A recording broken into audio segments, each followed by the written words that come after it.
We are live.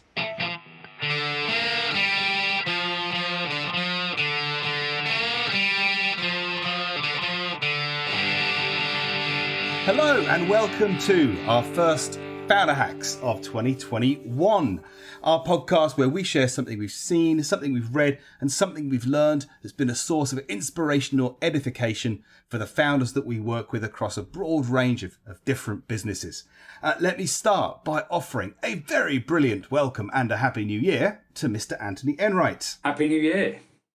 Happy New Year to you too, Anthony, and an equally ebullient welcome and Happy New Year to Mr. Alex Moore. Hello, Ben. Oh, another word I've got to Google. Brilliant. It's a good one, isn't it? I was quite proud of that. I've been researching over my Christmas and New Year break.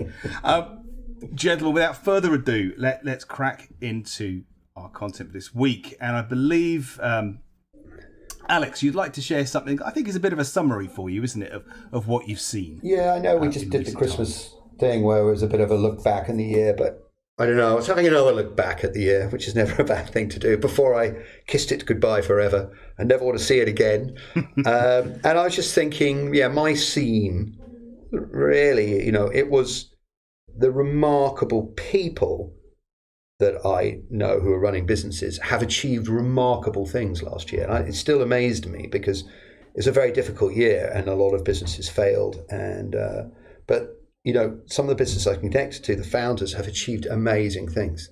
And it just made me think, amazing. Doesn't matter what happens in a way. Amazing people always seem to do amazing things, right?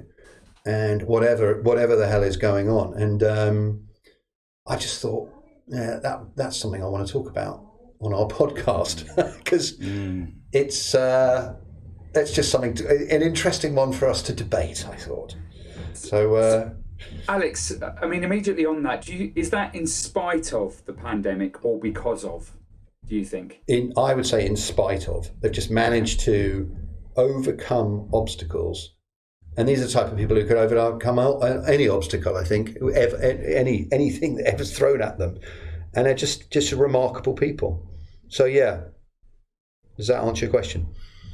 I'm not sure, because I think where I was going with it was to understand, do these people generally sparkle regardless of what happened, good times, bad times, or do they actually come to the fore when there's really tricky times? Oh, you see, that is an interesting one. Maybe it's a bit of a mix, actually.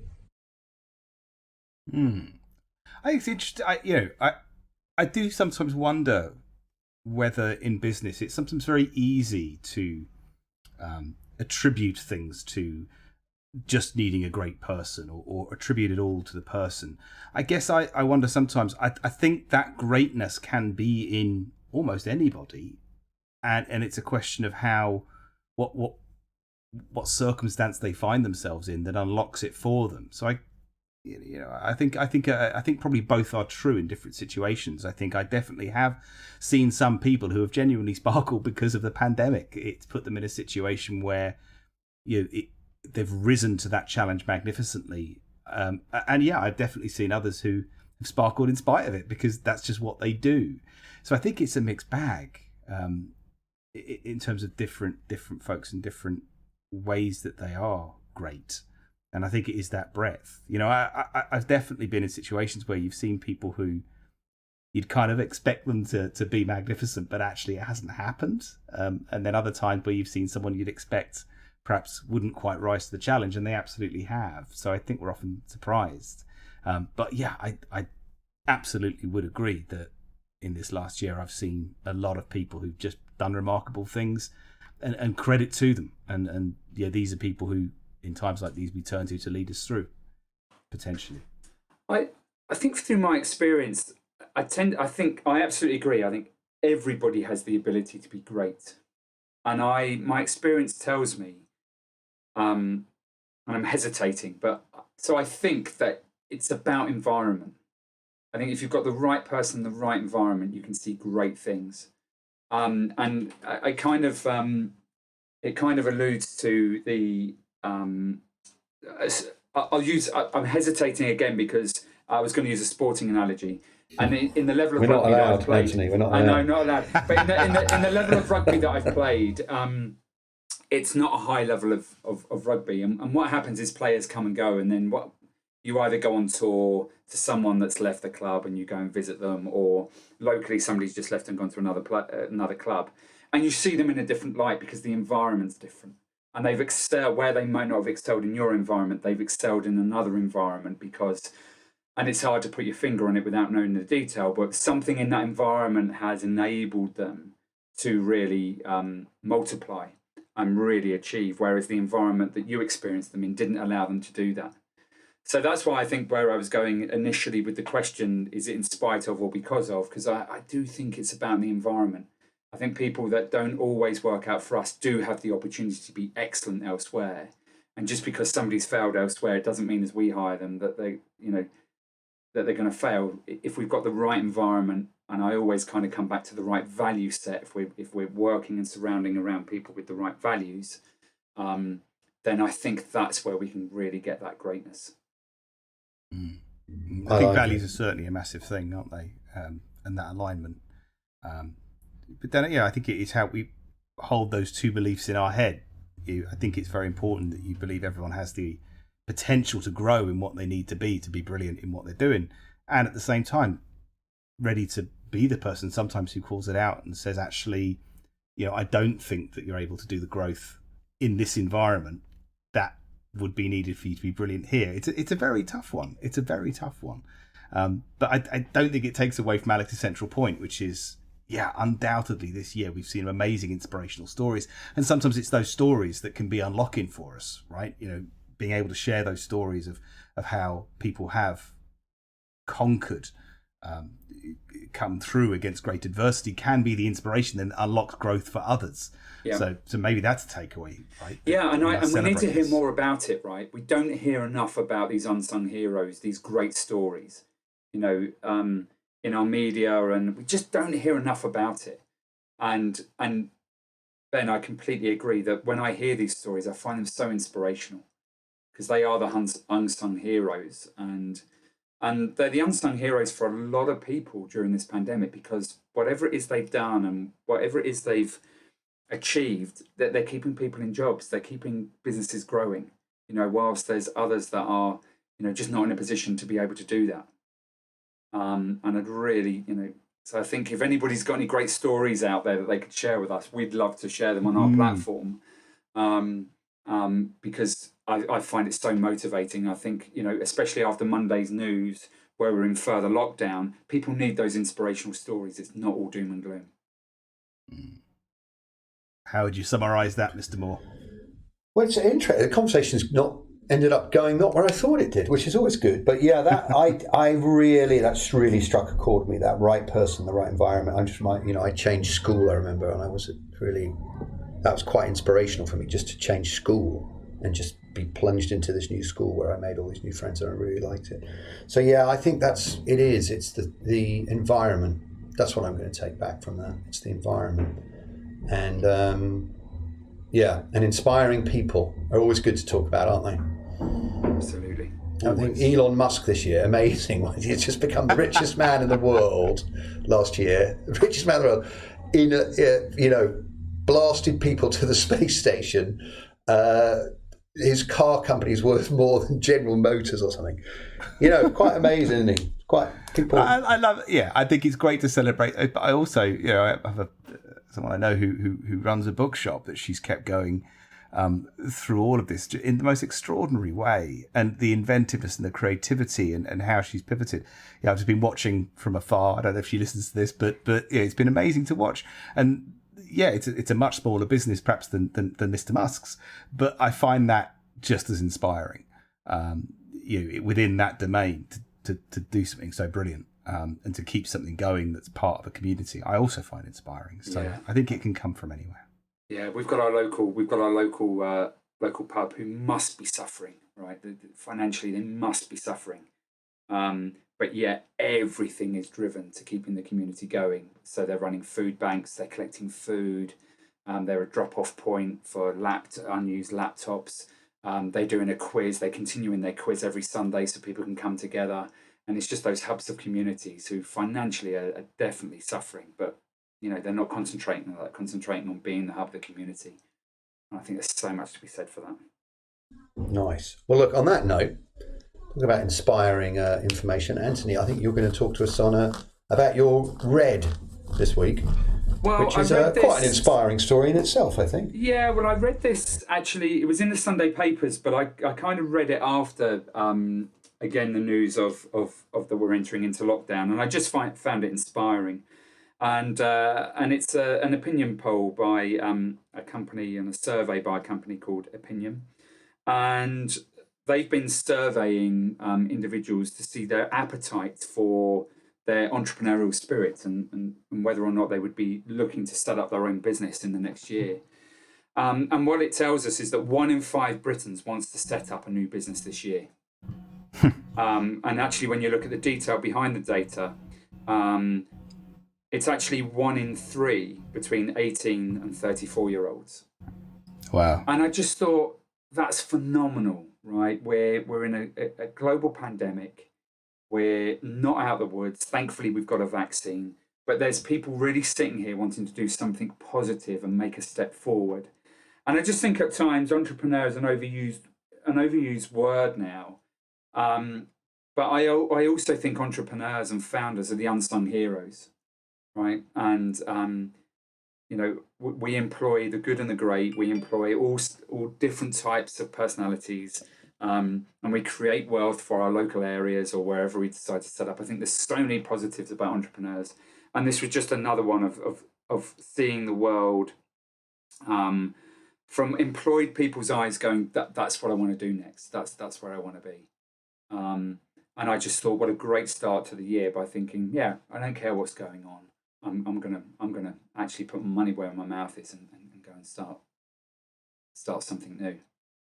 Yeah, I mean that's really interesting. 1 in 5, but what's more interesting? 1 in 3 18 to 34-year-olds. That's incredible. Great, good on them. I guess my comment on this is how many of them will end up doing it. And I meet a lot of people who say, "Oh, I'd like to have my own business one day," and my answer is quite nicely back to them. So when are you going to do it? When?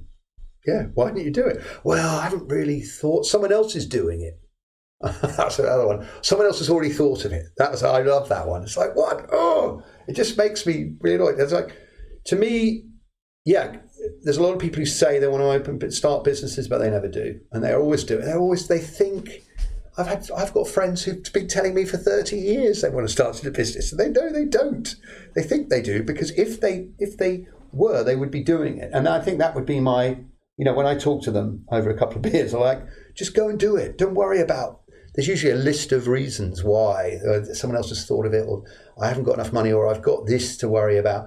And I'm like, yeah, look, it'll be horribly hard. You've got to decide if you want to do it. And it's never going to work out as you thought it's going to work out. And, it might even morph into something else. But, just go and do it. But how many of these will? Ben, what do you reckon? Yeah, I think it's so funny. I'm reminded, actually, I'm sure I've shared it before with you guys, that wonderful quote from that writer who was asked on a chat show, kind of, what would your advice be to inspiring writers? He said, well, pick up a pen. It kind of comes to that point, doesn't it? I mean, that said, I wouldn't be surprised if we did see more people doing it. And taking that plunge. In many ways, I think the decision to become a founder is almost indistinguishable from stupidity, because it is always and without exception far easier to think of reasons not to do it than reasons to do it. And in many ways, the decision to do it requires you to let go of or abandon your reason, your rationality, because we know that there is always going to be many more rational reasons not to start something new than to start something new. So I wonder if what perhaps people have experienced in this last dreadfully difficult year, whether that's about COVID or about all the political instability and the way that has buffeted people in their careers, in their daily lives, maybe people are beginning to realise the sort of spectre of stability, the illusion of stability of having the nice, safe job isn't perhaps as substantial as it once was. So therefore taking that risk to do something for yourself, maybe that doesn't feel like so much of a risk anymore. You know, we've been assaulted by so much instability. Maybe it's okay, and maybe that's one of the things that will happen as a consequence of going through this pandemic. I think we were discussing recently, weren't we, that this often happens after people go through a tough time, is you have this burst of energy and enthusiasm and creativity, and maybe that's the green shoots of this. It's exciting to think that 30% of young people are looking to do something for themselves. But let's bring in Anthony. I'm sure he's got a lot to say. Yeah, well, because there's going to be new opportunity now, isn't there? There's going to be opportunity for young thinkers to come along, and you know, you think about the high street. The high street has to evolve and change now, doesn't it? And so, thinking about people that have got those ideas, I just think it's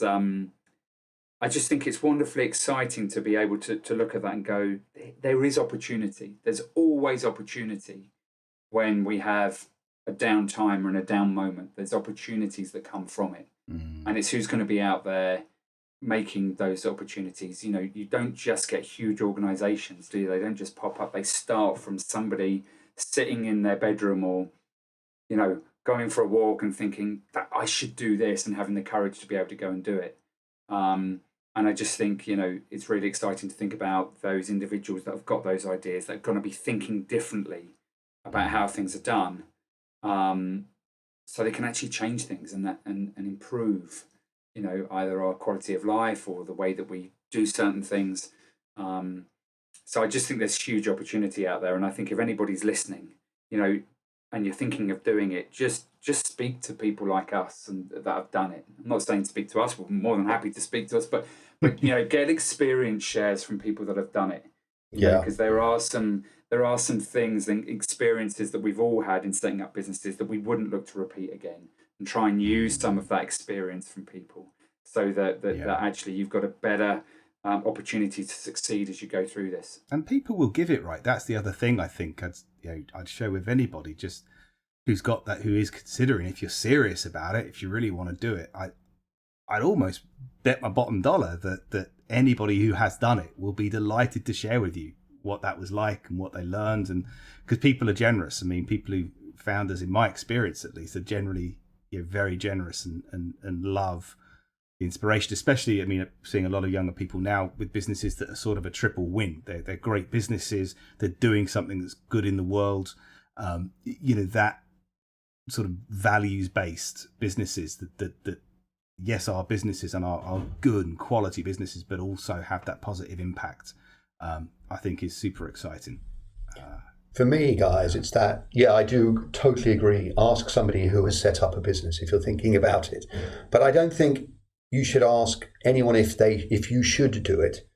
Ask them how to do it, because this is a very personal question. And look, if you do have 2 kids and you've got a mortgage and you set up a business and you put your house on the line and the business fails and you lose your house and you lose your marriage and the kids never speak to you again, it's, that's really tough, but you are putting everything on the line. And I don't think anyone should ever try and talk. I would never try and talk anyone into it.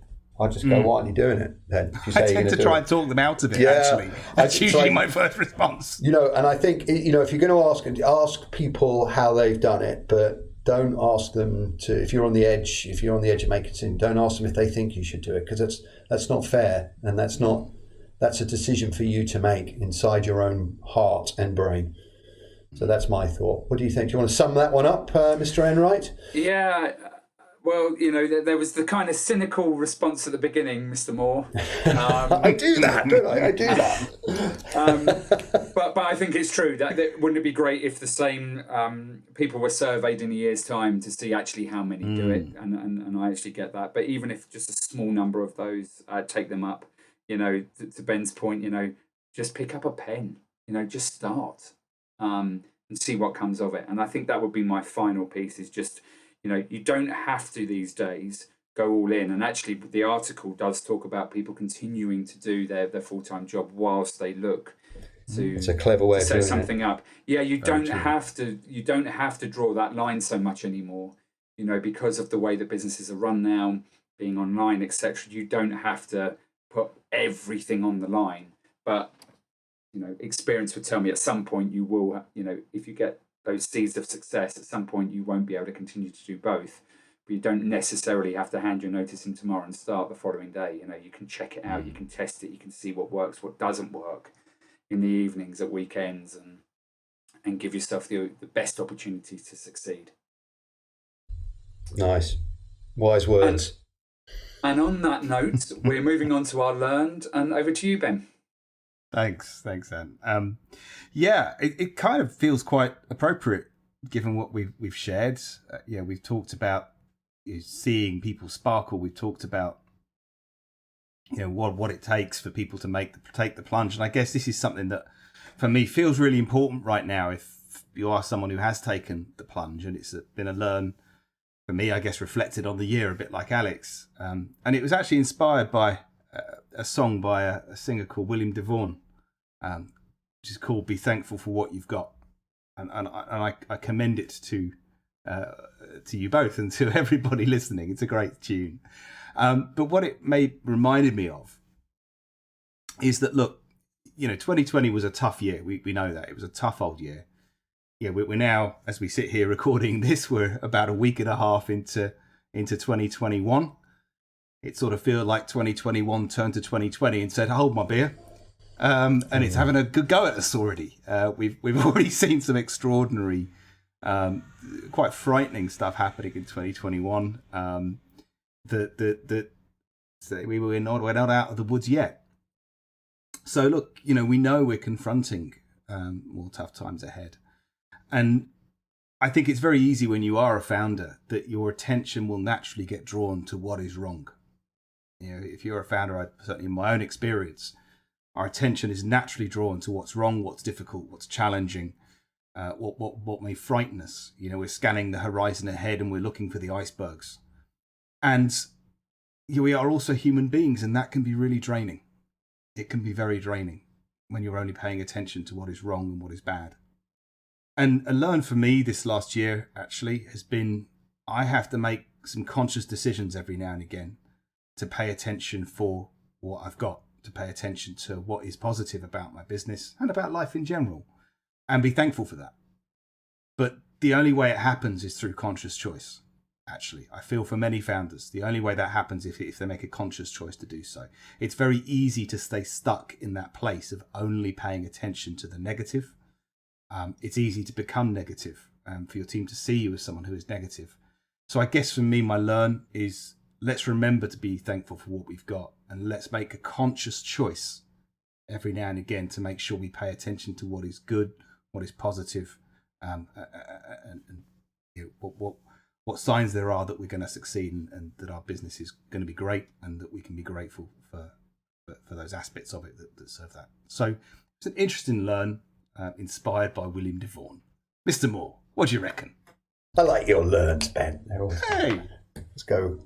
Are you thankful for what you take us on a? I'm thankful for your words of wisdom, Ben Thomas.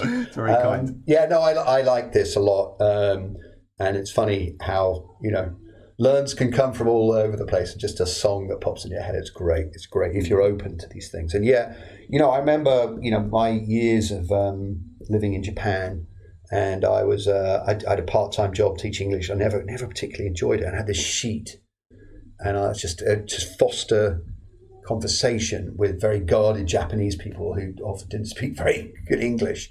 It was just a way to try and get them to speak and come out of their comfort zone. And the first question at the top was, "What's the secret of happiness?" And I've asked that question to everyone. Was like, "What's the secret of happiness?" And I just kept asking these questions to these people. And some really boring, what they call salarymen, and very conservative. And I underestimated this guy because he gave me the most interesting answer. He said, "Alex-san, appreciation." And I just thought, that's it. It's one word. That's it.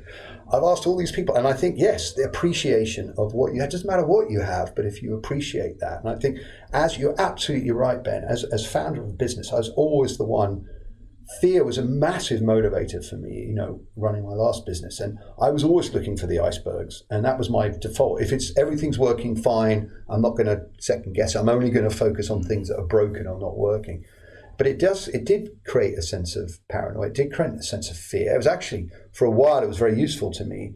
I agree. That's what. Don't get me wrong. I think it's critically important that you do that. You've got to see the icebergs coming, but you got to balance it, right? You do, and then maybe I would say a little bit more. And I think staying sane as a founder during these is really, really hard. Something you've got to have that smiley face, and everything's okay.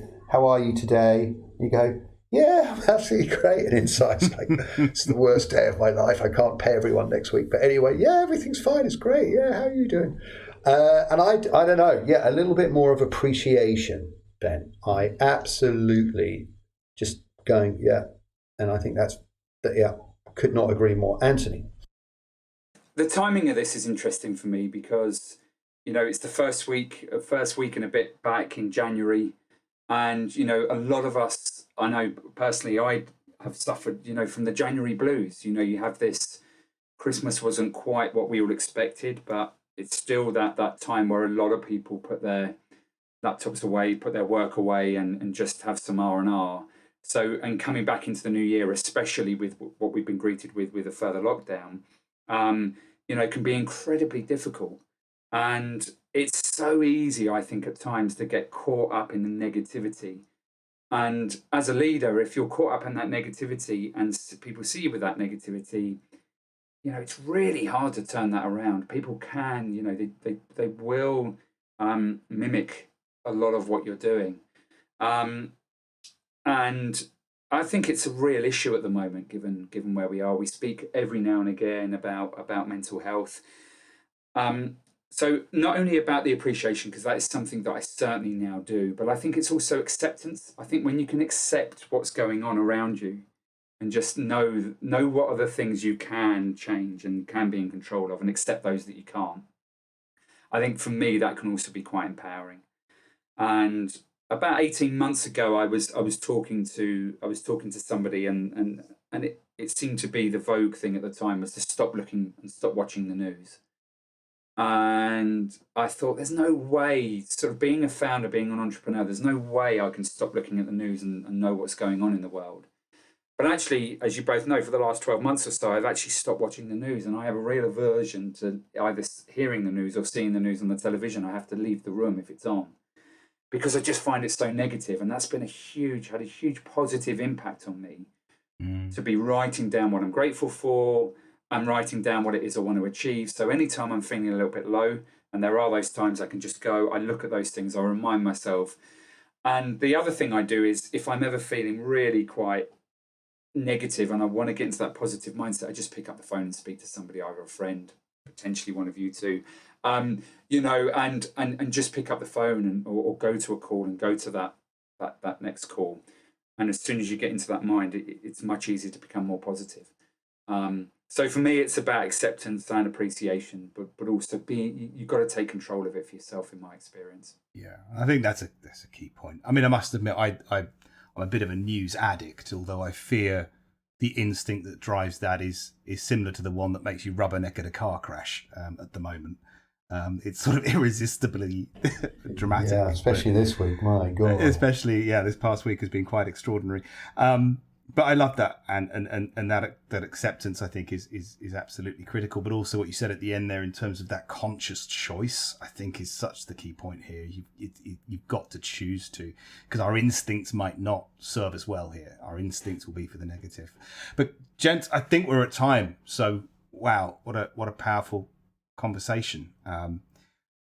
All over the place, didn't we? Try and summarise that one, Mr. Thomas. Yeah, good luck. Well, I will endeavour to do so, Mr. Moore. And what I would say was that, can we pay attention to those shiny people when we see them? Can we take inspiration from their stories and spray them amongst the people that we work with? Because every one of those stories can be a source of inspiration for someone else, and maybe we can find greatness anywhere.